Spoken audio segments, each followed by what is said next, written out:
जब पूरा देश पैंडेमिक मोड में है तो क्यों ये सरकार कंस्ट्रक्शन रेनोवेशन मोड पे चली गई है? और ये कंस्ट्रक्शन रेनोवेशन मोड किस चीज का है? आप इस मुगालते में, इस भ्रम में न रहें कि ये पार्लियामेंट मॉडर्नाइजेशन जिस वाक्य का इस्तेमाल किया जा रहा है, दुरुपयोग किया जा रहा है, वो हो रहा है। ये है संसद नॉर्थ ब्लॉक साउथ ब्लॉक को बंद करके हटा के नया बनाना, माननीय प्रधानमंत्री के का नया घर बनाना, सैकड़ों नए ऑफिसेस बनाना, अधिकतर संख्या इसमें से उस हरियाली जगह पे जिसके बारे में हम और आप गर्व महसूस करते हैं। इतना बड़ा हरियाली जगह राजपथ पे जो है दोनों तरफ, इसके लिए इस दौरान पैंडेमिक के दौरान 23 अप्रैल को एक अर्जेंट मीटिंग बुलाई गई है और उसमें लिखा है कि यद्यपि कई वरिष्ठ लोग भी नहीं आ सकते, लेकिन फिर भी आवश्यक है, जल्दी है, इसकी करिए। आपको मालूम है कि याचिका उच्चतम न्यायालय में लंबित है। जानबूझकर ये प्रयत्न किया जा रहा है। हमारा सीधा आरोप है कि उस याचिका को, देश की जवाबदेही को, हर चीज को निरर्थक कर दिया जाए, नकार दिया जाए, जिसको अंग्रेजी में और कानून में इनफ्रक्चुअस कहा जाता है, वो कर दिया जाए। बाद में कुछ भी हो तो जो अब हो गया है वो वापस मिट नहीं सकता, रिवर्सिबल नहीं होता है। ये प्रयत्न किया जा रहा है देश के नाक के नीचे। और वो कब? वो जबकि सिर्फ पैंडेमिक की बात नहीं है, लॉकडाउन में, पैंडेमिक के अंदर भी लॉकडाउन एक ऐसा समय होता है जहां पर ऐसी सेंट्रल विस्टा की मीटिंग करना अपने आप में एक अद्भुत चीज है। साथ साथ आपको मालूम है, सर्वविदित है कि 20,000 करोड़ न्यूनतम कंजर्वेटिव आधार पर इसका खर्चा है। 20,000 करोड़। आज मैंने आपसे कुछ समय पहले प्रवासी वर्ग के बारे में बात की। मैंने कहा 5,000 करोड़ भी अगर इस वर्ग को मिल जाए तो बस तो क्या, ट्रेन जिसकी हमने मांग की, क्या हवाई जहाज से आप इनको ले आ सकते हैं वापस? ये नहीं मैं कह रहा हूं हवाई जहाज से ले जाइए, मैं आपको बता रहा हूं, अनुमान दे रहा हूं। उनके खाने पीने का जो पिछले 45 दिन में 20% खर्चा बढ़ गया है, 20%, 28% टमाटर, 15% आलू इत्यादि मैंने बताया, उसके संदर्भ में बता रहा हूं मैं आपको। ये इसका अगर आप तुलनात्मक रूप से देखें तो कोरोना के कारण दुष्प्रभाव जो पड़ा है इंफ्रास्ट्रक्चर पे, उसको ठीक करने के लिए कुल सब कुछ मिला के सामूहिक रूप से सरकार ने 15,000 करोड़ दिया।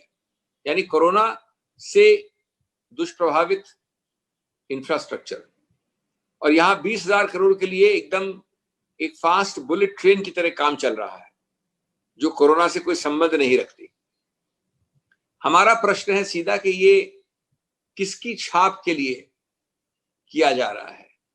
ये मोदी महल किसकी विरासत को स्थापित करने के लिए बनाया जा रहा है? किसकी पहचान अजर, अमर और अमिट करने के लिए किया जा रहा है? हमने एक और उदाहरण दिया था कि महंगे वाले वेंटिलेटर 9 लाख 8 लाख के और सस्ते वाले 3 लाख के हैं। 3 लाख से 8-9 लाख की रेंज है वेंटिलेटर्स की। लगभग 15 लाख वेंटिलेटर सस्ते वाले आ सकते हैं इस राशि में। मेरे को बोलने की आवश्यकता नहीं कि कितने और काम हो सकते हैं कोरोना में 20,000 करोड़ से। हम देश ये पूछ रहा है कि आप इतिहास क्यों वापस लिखना चाहते हैं? क्या हर चीज जो ऐतिहासिक है, पुरानी है, किसी और समय की है, उसको मिटाना आवश्यक है? क्या इसमें से आप अगर 1,000 करोड़ भी खर्च कर दें, और मैं सीधा आपको बोल रहा हूं, इसी 20,000 करोड़ में से 1,000 करोड़ भी नहीं होगा, मैं समझता हूं 500 करोड़ होगा, तो पार्लियामेंट हमारा चमक सकता है। नॉर्थ ब्लॉक साउथ ब्लॉक अंदर से सबसे आधुनिक हो सकता है। ये शास्त्री भवन और उद्योग भवन और ऐसे जितने भवन हैं 2 किलोमीटर रेंज में, वो चमक सकते हैं। इस गति से, इस प्रकार इस प्रोजेक्ट को प्रायोरिटी अहमियत कैसे दी जा सकती है, क्यों दी रही है? ये एक बहुत बड़ा देश के सामने प्रश्न है। कोई उत्तर हमें मिलता नहीं है, जवाबदेही मिलती नहीं है। इसके अलावा आप जानते हैं कि प्रदूषण का ट्रैफिक कंजेशन का, अवरुद्ध होने का, ऑब्स्ट्रक्शन का, दिन प्रतिदिन हैरेसमेंट जो होगा आम आदमी को गाड़ी चलाने में, 2 महीने में इतने बड़े प्रोजेक्ट के लिए चुनाव करना पूरी टीम का, पारदर्शिता आपके सामने है कैसी होती है। ये सब प्रश्न हैं। कम से कम या तो सही घोषित कर दीजिए, आपने जो घोषित की थी ये कोरोना के पहले, इसमें कोई शर्म नहीं होनी चाहिए। अब कोरोना के बाद जब शुरू नहीं हुआ कुछ काम, तभी इसको स्थगित कर दीजिए, रोक दीजिए, कुछ तो करिए। उल्टा उसको और तेजी से आगे बढ़ाने में आप लगे हुए हैं। हम इसकी भर्त्सना करते हैं, हम इसकी जवाबदेही मांगते हैं और हम पूरी ताकत के साथ इसका विरोध करेंगे। और मैं एक बात और बोलना चाहूंगा अपनी बात को विराम देने से पहले। हमारी मांग है विनम्रता के साथ उच्चतम न्यायालय से कि जल्द से जल्द इसके इंफ्रक्शंस होने से पहले, इसके ऐसी गति पकड़ने से पहले कि उसके बाद ये रिवर्सिबल नहीं हो, इसको बदल नहीं सके, उससे पहले इसका निर्णय करें। सर, एक सवाल का मेरे पास लिखित में आया है, ये जम्मू कश्मीर से संबंधित है। साथी ने भेजा है, वो जम्मू कश्मीर में देवेंद्र सिंह डीएसपी मामले से संबंधित है, जिसमें उनकी आतंकवादियों से साठगांठ और उनको मदद पहुंचाने के आरोप में एनआईए जिनकी जांच कर रही है, उसी मामले में एक पूर्व सरपंच तारिक अहमद मीर की गिरफ्तारी हुई है।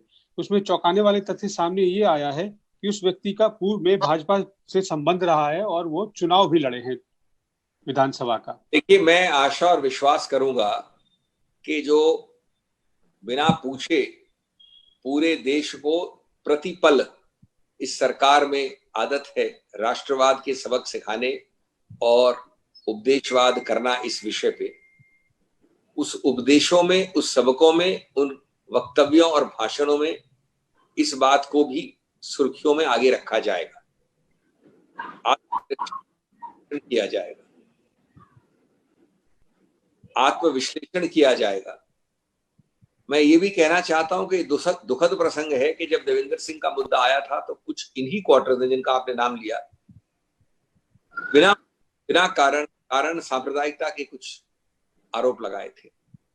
आज देवेंद्र सिंह से संबंधित जब एक पदाधिकारी की बात हो रही है और वो आम चीज पे नहीं, एनआईए से चल रही है बात, राष्ट्रीय सुरक्षा की, और वो भी कश्मीर के विषय में, तो मैं समझता हूं एक स्तर पे भाजपा और भाजपा के जम्मू और कश्मीर यूनिट को देश से माफी मांगनी चाहिए।